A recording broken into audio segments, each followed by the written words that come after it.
Hey there, my name is Chris Mayhew, and I'm a former band director as well as a current graduate student here at the Hayes School of Music at Appalachian State University. Today we are talking about the 11-12 snare drum solo for All-State, Part 1. So, with this work, I want to talk about the top notes that are at the top of the solo. It says at the very end of the sentence, to kind of give you some help, it says, the 30-second note rhythms are executed crisply. I want you to pay attention to that word crisply, because we see a lot of these dotted rhythms within the work.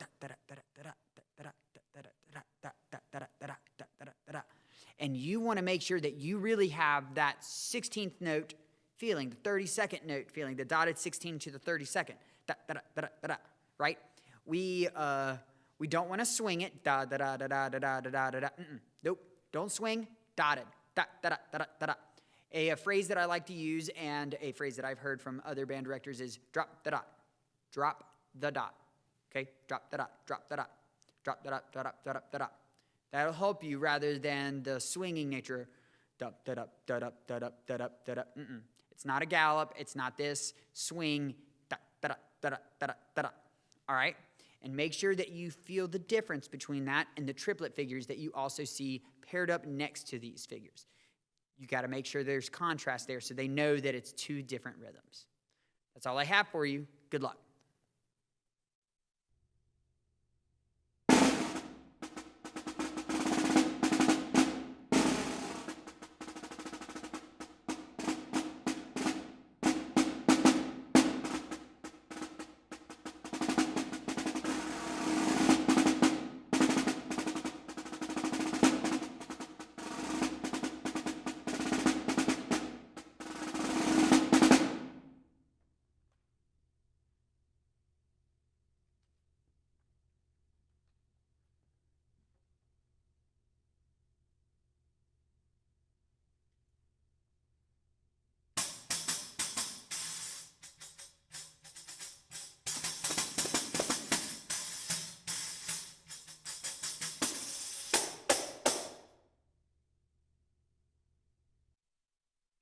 Hey there, my name is Chris Mayhew, and I'm a graduate assistant here at the Hayes School of Music at Appalachian State University. I was also a band director for 6 years at Lincolnton Middle School. Today we're talking about the All-State Snare Drum Solo, Part 2, and in particular we're going to talk about a couple things to know in advance before you take your audition on this piece. First off, when you're playing the snare drum, I would definitely make point of using your zones within the snare. You know, when we're playing right from the get-go, we have this forte to piano decrescendo. You can take that kind of from the center and go to the edge. Now, when you do that, definitely make sure that you're still receiving a good snare response at the edge. There is a point where it's too far. So really use your ears and listen. That's going to be a big part of what we do. Second, we're going to talk a little bit about tambourine. So, in the tambourine part of this excerpt, by the way, definitely make sure that you count through the rests. Those rests are there for a reason. We don't want you to skip through them. It's not a glorified just fermata. Count through them. So when we get to the tambourine, we have a couple different rolls that we are using, as well as one very interesting technique. First up, we have a finger roll. And if you notice, you can also do that with your thumb. I tend to like finger. That's me. So you choose whichever one works for you or that your teacher suggests for you. Just make sure that whatever you do, you practice thoroughly.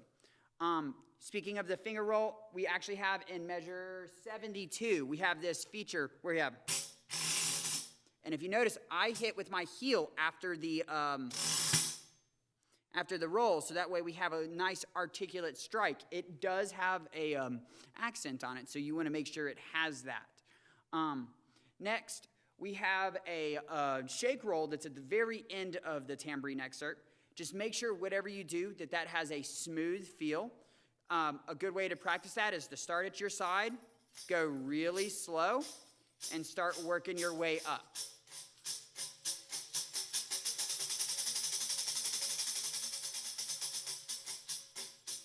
And then work your way down. Then try it here.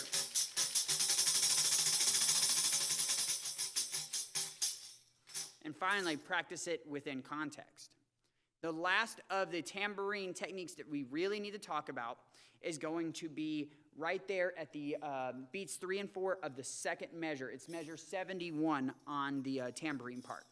We've got this really fast moment where and you'll see it in the recording, I used what's called a knee fist technique. You'll see it done in two ways. Sometimes people will turn the whole tambourine over, and that is an option. But for me, I don't like to do that with this particular excerpt because there's too much going on. So I actually keep it over.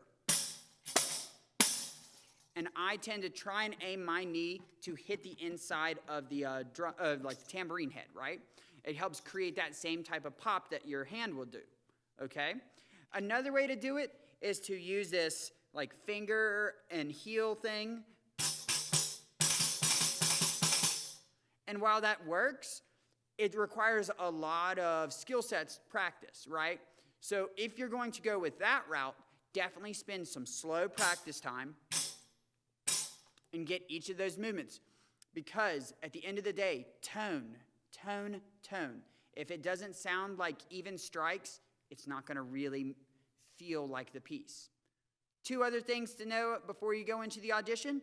Definitely make sure that you get some friction on your tambourine head. I like to use beeswax. Soy wax works as well. And sometimes you'll see people that have like these Grover roll rings on there. That is also a good choice. So that's one thing to do for the tambourine. And also, definitely make sure you tune up your snare drum. Again, like I said with the tambourine part, tone. Tone is the thing that matters whenever you're playing. So if your snare drum sounds bad, no matter how well you play it, it'll still sound a little wonky, right? So definitely take the time, tune your snare drum to the way it's, that it sounds good to you. Make sure it's even. Spend the time preparing your tambourine. Good luck.